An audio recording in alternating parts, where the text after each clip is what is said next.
Hello, चलिए शुरुआत करते हैं एसएससी इंग्लिश सेट के सॉल्यूशन का।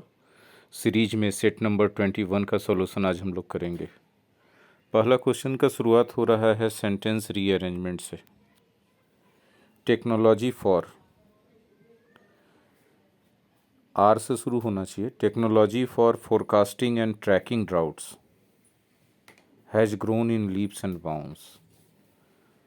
सुखाड़ के बारे में अनुमान लगाने का और उसको पहचान करने का टेक्नोलॉजी दिन दूना रात चौगुना तीव्र गति से बढ़ा है, यानी RPQ।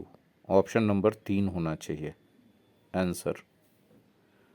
क्वेश्चन नंबर 2, देखिए यहाँ ब्रैकेटेड पार्ट में अगर एरर है तो इम्प्रूव करना है। If you are living in the crowded part of the city, अगर आप शहर के भीड़ भरे इलाके में रहते हैं, then you should be ready to bear the noise, तो आपको हल्ला झेलने के लिए तैयार रहना चाहिए। देखिए, बेयर मने भी झेलना होता है, सहना होता है, लेकिन मानसिक तौर पे कोई चीज़ को झेलते हैं या सहते हैं तो बेयर विथ करते हैं, ठीक है। इसलिए ऑप्शन 3 होगा। बेयर अवे का मतलब होता है हवा की दिशा से उल्टी दिशा में या विपरीत दिशा में गति कर लेना या मोड़ लेना गति को। तो खैर 2 का 3 होगा। तीसरा, select the word with the correct spelling. Correct spelling बताना है सभी वर्ड्स के। तो इसमें आप देखिए, पहला वर्ड है एक्सटॉल्ड। एक्सटॉल्ड का सही स्पेलिंग में डबल एल होना चाहिए। एक्सटॉल का मतलब होता है सराहना, किसी को प्रशंसा करना बहुत उत्साहपूर्वक। फिर है कॉसस, इसका ये जो है एक प्रकार का भोजन का नाम है, उत्तरी अफ्रीका में खाया जाता है, सूजी से बनता है। तो टेक्निकल वर्ड है, ऐसा ऐसा वर्ड देगा स्पेलिंग टेस्ट में, सोचिए, जो वर्ड्स का हम लोग के लाइफ में कहीं कोई यूज़ नहीं है। खैर, इन्फर्नल में डबल एल नहीं होना चाहिए। इन्फर्नल का मतलब होता है नरकीय, नरक से जैसा। और कंसर्टी, इसका जो सबसे क्लोज मीनिंग हम समझ सकते हो कंसर्ट होगा, CONCERT।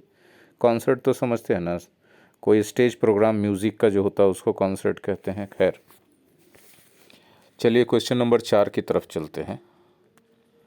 आपको बताना है क्वेश्चन नंबर 4 में कि OWS है, बेस्ड ऑन रैंडम चॉइस और पर्सनल व्हिम, इसको एक वर्ड में क्या बोलते हैं।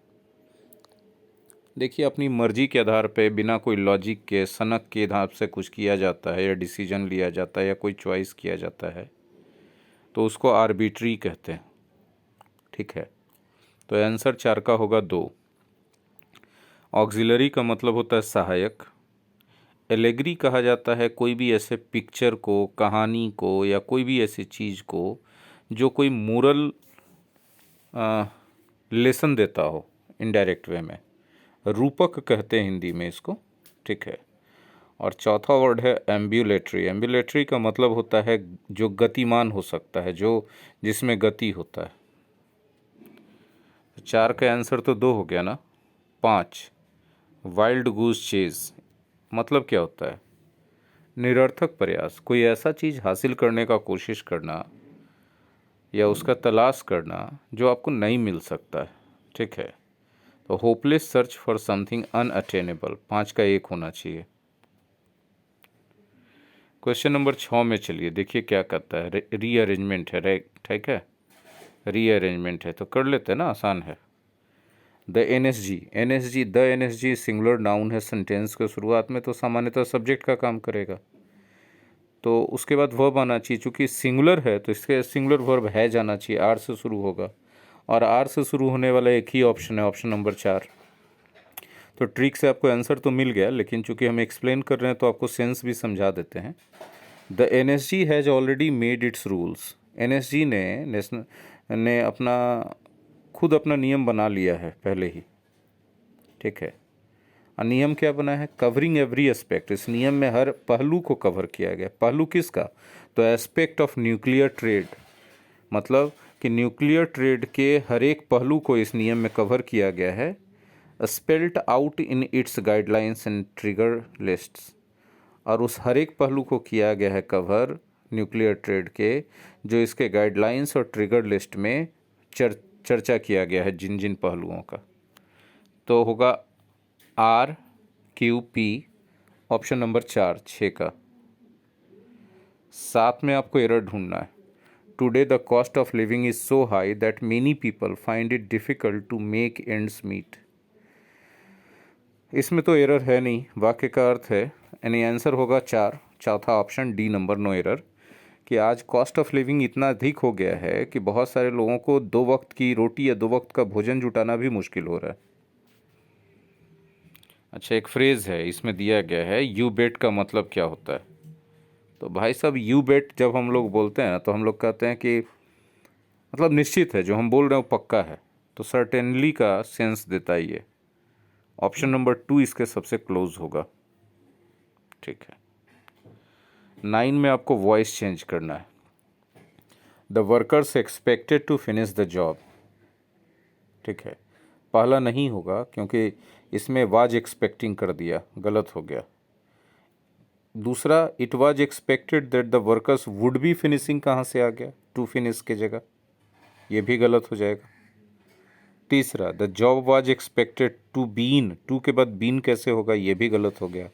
यानी ले दे के यदि हमको 1 2 3 गलत हो गया तो चौथा ऑप्शन ही बचा, it was expected by the workers that they would finish their job. ठीक है, तो 4 नंबर 9 का बचा आंसर के तौर पे। चलिए 10 देखते हैं, 10 में क्या है। एरर स्पॉटिंग है ना, Vipul has been suffering from fever since 7 days. देखिए 7 डेज क्या है, पीरियड ऑफ टाइम है, तो उसके साथ सिंस नहीं लग के फॉर लगना चाहिए था, एरर है सी में। 11, to slap with one's hand और फ्लैट ऑब्जेक्ट। चटाक से जो मारते ना हाथ से या कोई चपटा चीज़ से, तो उसको स्पैंक करना कहते हैं, इसलिए ऑप्शन नंबर 1 सही आंसर होगा। बाकी वर्ड्स के भी मीनिंग जान लीजिए। क्लॉबर का मतलब होता है पीटना, व्हिप का मतलब होता है झटके से निकालना, और फ्लॉग का मतलब होता है कोड़े से मारना। Select the synonym of deployment. Deploy मने तैनात करना, स्टेशन मने भी किसी को कहीं पर रोकना, तैनात करना। तो ऑप्शन नंबर 3 इसका सही आंसर होगा। बाकी वर्ड को देख लेते हैं। बेन, बेन मतलब होता है श्राप, बून मने आशीर्वाद और बेन श्राप को कहते हैं ना। तो बैनिशमेंट का मतलब होता है देश निकाला दे देना, कि आप इस जगह पर नहीं आ सकते हैं। स्ट्रेटेजाइज मतलब रणनीति तैयार करना। क्वेश्चन नंबर 13 को देख लेते हैं हम लोग जरा। Select the antonym of to sue. Sue का मतलब होता है किसी पर मुकदमा दायर करना, तो इसका मतलब होता है आरोप, इसका उल्टा क्या होगा, आरोप से मुक्त कर देना।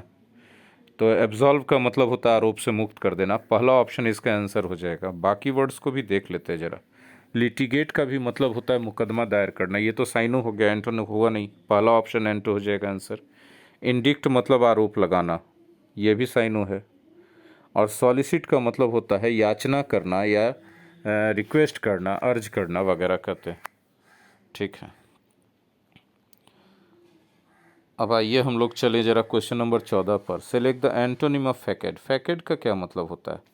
फैकेड का मतलब होता है किसी भी बिल्डिंग का जो सामने वाला जो फ्रंटल पार्ट होता है ना, फ्रंट पार्ट होता है ना, उसको कहते हैं, या फिर दिखावा या मुखौटा को भी फैकेड कहते हैं। ठीक है, तो इसका आपको पूछ क्या रहा है, इसका आपको पूछ रहा है फैकेड का एंटोनिम। तो फ्रंटेज तो इसका साइनोनिम हो जाएगा। क्यों हो जाएगा?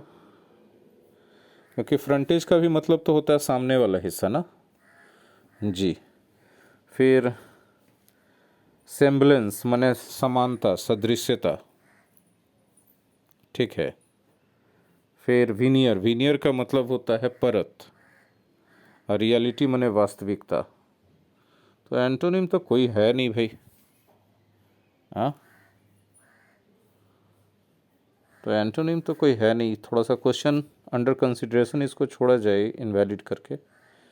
खैर आगे देखते हैं। 15 नंबर में आपको ब्रैकेटेड पार्ट में एरर ढूंढना है। If you come across new words, अगर आपको नया वर्ड नज़र पड़ जाए, you should look them up in the dictionary, तो आपको उनको डिक्शनरी में ढूंढना चाहिए। इसमें भाई साहब नो एरर होगा। ठीक है, look up a word in a dictionary मतलब डिक्शनरी में किसी शब्द को ढूंढना। आगे देखते हैं अगला क्वेश्चन 16 नंबर, फिल इन द ब्लैंक्स का क्वेश्चन है। Crimes against women are of the deep rooted patriarchal system of our society. देखिए, हमारा समाज में पितृत्वात्मक सत्ता जो है गहरे बैठी हुई है, और महिलाओं के प्रति जो अपराध किया जाता है उसी पितृत्वात्मक सत्ता का प्रदर्शन है। तो प्रदर्शन है तो मैनिफेस्टेशन है। ऑप्शन नंबर 2 होना चाहिए इसका।